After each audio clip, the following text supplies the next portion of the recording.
এই জামাত বিএনপি ফকিন্নির পোলারা, আমরা হচ্ছে পুরান খেলোয়াড়, ঠিক আছে? কিছুদিনের জন্য রেস্টে আছি। তোর আব্বাই কি কয় শোন। আরে কারে খেলা শিখান? আমাকে খেলা শিখাবেন?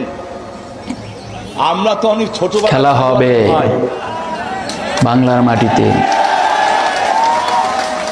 বেশি বড় খেলোয়াড় হতে পারি নাই, তবে একটু মাথার তার ছিঁড়া খেলোয়াড় ছিলাম আগে। মাথার তার একটু ঢিলা ছিল তখন। ৭৯ সন, এই যে এইগুলি শরীরে এত মাংস ছিল না তখন। এই কিকিকা সব বয়স ১৭, ১৮, ১৯, সেকেন্ড ইয়ারে পড়ি তুলাম কলেজে। শুনলাম একজন লোক আসবেন, তার নাম জিয়াউর রহমান। নেতারা বললেন ৭৯ সন, নেত্রী ফিরেন নেই তখনও দেশে।